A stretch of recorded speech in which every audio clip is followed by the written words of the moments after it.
dia! Que saudade de você! Eu disse que a gente ia retornar, a gente só estava revendo alguns pontos e uma forma mais dinâmica de apresentar esse conteúdo para você. Nós estamos de volta com o estudo bíblico para crianças e nós continuaremos de onde paramos. Vamos dar o início no primeiro livro dos Reis, na sua introdução e o seu entendimento no capítulo 1. Hoje é domingo, dia de adorarmos a Deus e de estudarmos a Escritura, a sua palavra. Vamos lá? Primeiro livro dos Reis, nós estudaremos o seu primeiro capítulo. O título desse estudo é A Morte de Davi e o Reino de Salomão. Essa figura aí ao lado é a figura de Davi bem velhinho.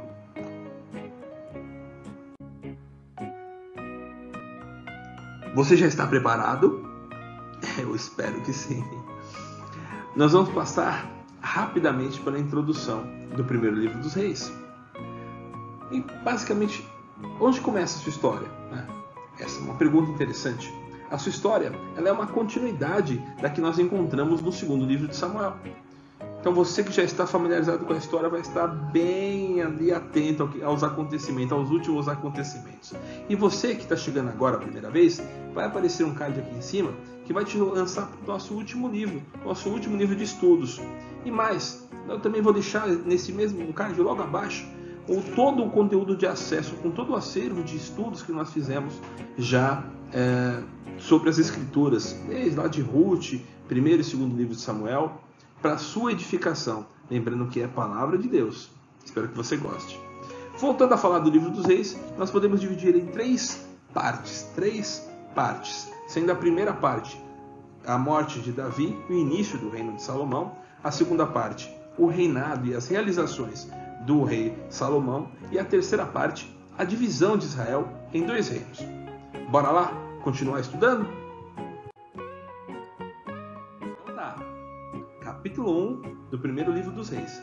Eu preciso que você acompanhe com a sua Bíblia aberta, porque nós leremos os versículos chaves de cada uma das partes divididas aqui. Então vamos seguindo. Logo no início nós somos apresentados a situação do rei Davi, já com bastante idade avançada, que precisa inclusive de uma cuidadora, e Adonias, um dos seus filhos, resolve consigo mesmo: serei rei. Sim, serei rei, com o pai vivo e sem consultar o próprio pai. Literalmente tomou o reino, que já aconteceu isso no passado, nós já vimos isso com Absalão, mas aqui o caso é diferente, né? Ele não tenta matar o pai, ele já acha que o pai já está morto, na sua cabeça, na sua cabecinha de Araque. Pois bem, ele junta consigo alguns homens que concordam com ele, que têm interesses, e esses homens vão seguindo e vão clamando que ele é o rei de Israel agora. Mas isso não fica dessa forma. Batseba, temendo que acontecesse alguma coisa com seu filho Salomão, e agora orientada pelo profeta Natã, que não concordava com a atitude de Adonias, ela vai falar com Davi. Quando ela vai falar com Davi, ela lembra que Davi prometeu a ela que Salomão reinaria no lugar dele. Era por direito de Salomão o reinado. E ela faz Davi lembrar dessa história. Essa imagem que você está vendo ao lado, de Davi já com idade bastante avançada, remete a essa ideia de Batseba falando com o rei acerca do seu filho Salomão. O profeta Natã então entra, concorda com o que está acontecendo e diz: olha, meu rei, é verdade tudo isso que Batseba está dizendo, é até perigoso que Salomão ele sofra alguma represália, ele seja desprezado, descartado do reino de Israel se Adonias continuar como rei. E o rei Davi chama então Batseba e no verso 29 diz exatamente isso a ela. Verso 29 diz assim: então jurou o rei e disse, Davi: tão certo como vive o Senhor, que remiu a minha alma de toda angústia, farei no dia de hoje, como te jurei pelo Senhor, Deus de Israel, dizendo: teu filho Salomão reinará depois de mim e se assentará no meu trono e em meu lugar. Então isso vem da boca de Davi. Ele lembra Batseba que ele vai cumprir com a promessa que ele havia feito a ela, e de fato faz. Ele ajunta seus homens de confiança, o rei Davi, já mesmo com a idade avançada, e explica a eles como eles deveriam fazer. Deveriam tomar o menino, tomar o jovem, porque Salomão já era jovem, né? Levá-lo consigo até o lugar da coroação do rei, e o sacerdote ungisse ele o rei de Israel, e então ele retornasse montado em seu jumentinho, e toda a nação clamando, dizendo: viva o rei Salomão. E exatamente isso vai acontecer no versículo 39. Vamos ler. Diz o verso 39: Zadok, o sacerdote, tomou do tabernáculo o chifre de azeite e ungiu Salomão. Tocaram a trombeta, e todo o povo exclamou: viva o rei Salomão. Tendo acontecido isso, o Adonias, junto com os seus homens que estavam lá comemorando pelo fato dele ser o rei agora de Israel, passam a ouvir um clamor altíssimo vindo da população, dos cidadãos de Israel: viva o rei Salomão, viva o rei Salomão. E eles percebem a besteira que fizeram, inclusive o próprio Adonias. Os homens de Adonias então se dispersam, vão embora, cada um para o seu lado, e Adonias, com muito medo por causa da besteira que ele fez, ele resolve se esconder ali. Ele vai até um lugar sagrado e, como se dizendo, ele se coloca à misericórdia de Deus, que o Senhor faça com ele aquilo que deve. Então ele, na oportunidade que foi dada a ele, ele demonstra que está arrependido das suas ações, embora o que ele fez é injustificável. Viu só, jovenzinho? Não podemos seguir o exemplo de Adonias. Não podemos fazer nada sem o consenso de nossos pais. Não podemos tomar algo que não nos pertence. Isso é punível, é disciplinável. Nós merecemos um duro castigo.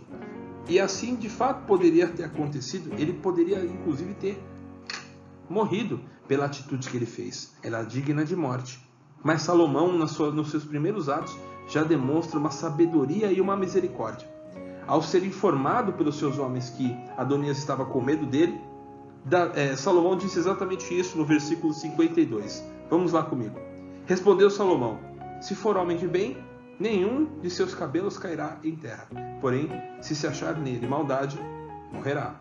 E ele recebe Adonias à sua presença. Adonias se prostra, demonstra arrependimento, né? Não sei o que vai acontecer, nós não posso antecipar o que vai acontecer.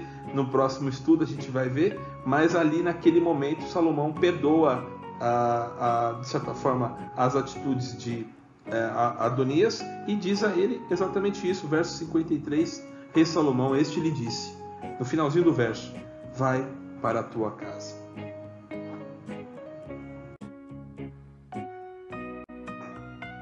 É isso, jovenzinho. É isso, jovenzinha. Esse é o vídeo de hoje.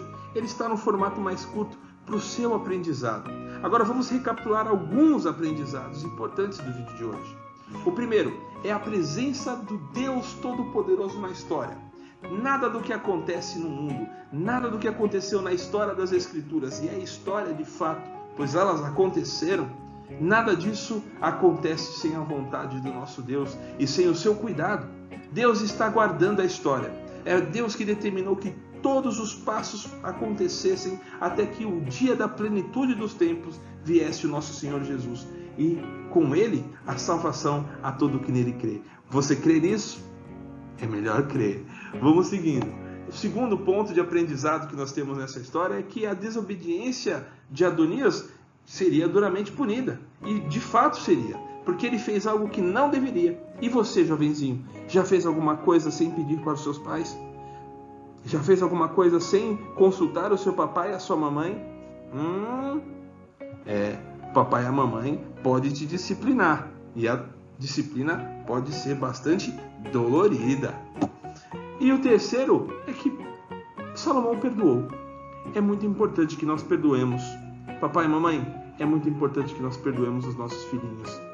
Dê a eles a oportunidade de eles se arrependerem. Expliquem a eles o problema. Expliquem a eles o erro que eles cometeram. E deem a oportunidade deles pedirem perdão a vocês. Mostrem a eles o quanto isso é prejudicial para a saúde espiritual deles também, diante de Deus, o nosso Pai. É isso. Ficamos aqui no dia de hoje e eu espero que você tenha curtido. Se você gostou, dá um like aí nessa setinha aí do certinho e aí compartilha esse vídeo e que Deus abençoe muito a sua vida. Um beijo e até o próximo vídeo.